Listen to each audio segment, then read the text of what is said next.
So hello fellow banknote collectors, this is Glenn, back with another video. And today, we're going to look at these 1992 Australian banknotes. So these are the second polymer banknote that was issued. Obviously you should know that the $10 1988 was the first one. That was actually a trial. And if you're not too familiar, in the 80s they actually trialed another product called Tivlek. It's another plastic, I think Costa Rica and Haiti actually used those banknotes, but they were not actually good. So they were pretty much, I should actually get one to show the difference, but they're actually very expensive. So this one is a 1992. And the first thing you'll notice is that all the first two serial numbers on these are actually different. That's because these ones didn't have a date. So the first two serial numbers are just part of the number sequence, and they change with each banknote. So there are two prefixes, so you've got AA, AB, and if you want a first prefix banknote, you need AA00, and this one's 64, so it's just 64 million. And the last prefix was AB19. So in essence, there's roughly 119 million banknotes issued of this series. With the whole series 92, 93, there is actually 133,119,840 banknotes issued all up. So obviously most of them are this one, and it would have been at least 14 million 1993 banknotes. So that's what I'm getting from the Renix coin book. So as I said in the previous video, you can tell the differences between the fives, and it doesn't have the white part there and the lines up there, but you can see I'll get the old $10 banknote. The reason why it actually changed the colour was because people got confused between both of these, but I don't see how you can actually get confused. This is quite a blue banknote. And we have the representation of Old Parliament House, New Parliament House, and there's looking at it from a height. So that is a drone before drones were actually out. Then we have a security feature up there. 7-pointer star represent all the states and territories. Then we have, looks like it's a Waratah, might be. And on this side we have Queen Elizabeth II. And see-through window is the coat of arms. This is not actually on the new banknotes, but it's on all the old banknotes.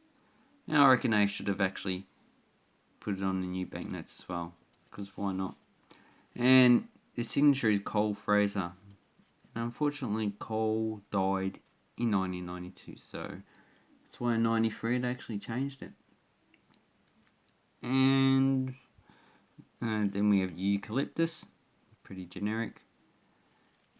But another feature you need to look out is we have different colorations. So, okay, so if we look at the serial numbers, you'll see that this one is a light green, this one is dark green. That's pretty much what they are. It looks a bit black to me anyway. And there's actually a value difference between the two. So both of these are probably in very fine condition. This is probably a higher grade than the other two. And if, okay, we're just going to say it's a very fine condition. In the Renix coin book, it's got very fine for dark green. So this one up here is $12, and for these ones down here, $25. So I'd actually knock half the value off for current values of the market today. But if you want first and last prefix, obviously you're talking about probably at least 3 to 6 times the generic prefix that you see here. If you want one extremely fine, so higher grade, maybe that's extremely fine. I need to assess it properly myself, look over it. Then you're looking at probably $20, probably $15, $10 to $15 in that one. And these two probably about, I don't know, $20 to $25 in a very extremely fine. In uncirculated, for this one you're probably looking about $25. And for this one you're probably looking about $50 in uncirculated grade. So those are the values of these banknotes. They're actually quite a nice series. And if you're not too familiar, these are actually still legal tenders, so I can go out and actually spend them today. Australian banknotes since 1913, when they first issued banknotes, the superseded ones are actually still legal tender, face value. But quite frankly, apart from the previous series and the current series, I actually wouldn't spend any of the old ones because you can probably get a bit more out of them. Oh, unless they're very, very bad grade. So, like this one, very bad grade, probably fine. But this is the first prefix, that's why I've kept it. So if you get that one in a normal prefix, just spend it. It's really just not worth keeping. In the long term, you're just going to lose money.